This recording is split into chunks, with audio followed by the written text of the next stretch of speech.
নমস্কার বন্ধুরা, তৃষ্ণা রান্নাঘরে আপনাদের সকলকে স্বাগত জানাই। আজ যে রেসিপিটা আমি আপনাদের সঙ্গে শেয়ার করব সেটা আপনারা হয়তো কখনো খাননি। একদমই আমার নতুন ভাবনা থেকে এই সন্দেশটা আমি তৈরি করেছি। পটলের সন্দেশ দুর্দান্ত হয় খেতে। আপনারা যদি কখনো না খেয়ে থাকেন তাহলে অবশ্যই একবার ট্রাই করে দেখতে পারেন। বন্ধুরা, কথা দিচ্ছি ব্যর্থ হবেন না, অসাধারণ একটা স্বাদ পাবেন এই সন্দেশগুলোয়। তো চলুন আজকে রেসিপি শুরু করি। আমি 6টা বড় সাইজের পটলের খোসা সম্পূর্ণ ছাড়িয়ে নিয়ে দুয়াতখানা করে নিয়েছি, আর ভেতরের বীজ দেখুন ফেলে দিয়েছি। এবারে আমি এই পটলের টুকরোগুলো গ্রেটার দিয়ে গ্রেট করে নেব। দেখুন সবগুলো পটলের টুকরো আমি কুড়িয়ে নিয়েছি। এবারে 1/4 কাপ চিনি আর 3টে ছোট এলাচ এই মিক্সি জারে দিয়েছি। চিনির সঙ্গে এই এলাচগুলো আমি গুঁড়ো করে নেব। এখন একটা ননস্টিক কড়াই আমি বসিয়ে দিয়েছি। কড়াইতে দিলাম গলানো ঘি 1.5 চামচ মতো। ঘিটা সামান্য গরম হলে কোরানো পটলগুলো দিয়ে দিলাম। কোরানো পটলগুলো ঘিয়ের মধ্যে নেড়ে চেড়ে ভেজে নেব। 1 চিমটি মতো লবণ দিলাম।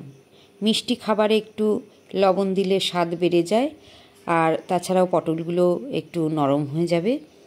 প্রায় 5 মিনিট ধরে আমি পটলগুলো ভেজে নিয়েছি, নরমও হয়ে গেছে। এর মধ্যে এবারে এলাচ ও চিনি গুঁড়োগুলো দিয়ে দিলাম। আবারও নাড়তে থাকুন। এখন দিলাম 1/2 কাপ মতো কোরানো খোয়া ক্ষীর আর 1/2 কাপ মতো গুঁড়ো দুধ। এবারে আবারও নাড়তে হবে। নেড়ে চেড়ে গুঁড়ো দুধ আর খোয়া ক্ষীরটা মিশিয়ে নিয়েছি। এখন আমি হালকা একটা কালারের জন্য 5টা লজেন্স দিয়ে দিলাম।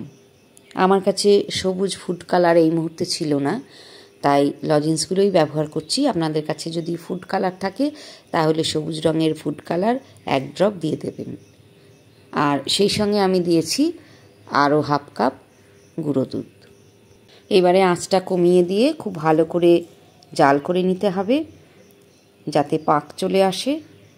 আস্তে আস্তে প্রায় 5 থেকে 6 মিনিট আমি নাড়াচাড়া করে জাল করে নিয়েছি। এখন দেখুন কড়াই থেকেই মিশ্রণটা ছেড়ে আসতে শুরু করেছে।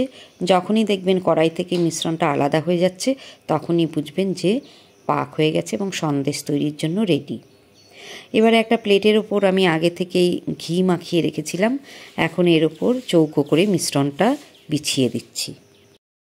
একটা খুন্তির ধার দিয়ে সন্দেশের আকারে একটু মার্ক করে নিয়েছি প্রথমে। তারপরে প্রতিটা সন্দেশের ওপর একটা করে কিশমিশ আমি সাজিয়ে দিচ্ছি। কিশমিশ সাজানো হয়ে গেছে। এবার 2 ঘন্টা জমার জন্য রেখে দিতে হবে। আপনারা ফ্রিজেও রাখতে পারেন। তারপর পরিবেশন করবেন পটলের সন্দেশ। দেখুন আমার সন্দেশটা 2 ঘন্টা পর একদম জমাট বেঁধে গেছে। এবারে কেটে নিচ্ছি। দেখুন কত সুন্দর হয়েছে, খেতেও কিন্তু অসাধারণ স্বাদের হয়। তো যারা নতুনত্বের স্বাদ পেতে ভালোবাসেন তারা একদিন অবশ্যই এই রেসিপিটা ট্রাই করে দেখবেন। যদি ভিডিওটা ইউটিউবে দেখেন তাহলে বলবো সাবস্ক্রাইব করার জন্য, আর যদি ফেসবুক চ্যানেলে দেখেন তাহলে প্লিজ চ্যানেলটা ফলো করার অনুরোধ রইল। আবার আসবো অন্য কোনো ভিডিও নিয়ে। আজকের মতো এখানেই বিদায় নিচ্ছি। পুরো ভিডিওটা দেখার জন্য আপনাদের অনেক ধন্যবাদ। ভালো থাকবেন, সঙ্গে থাকবেন।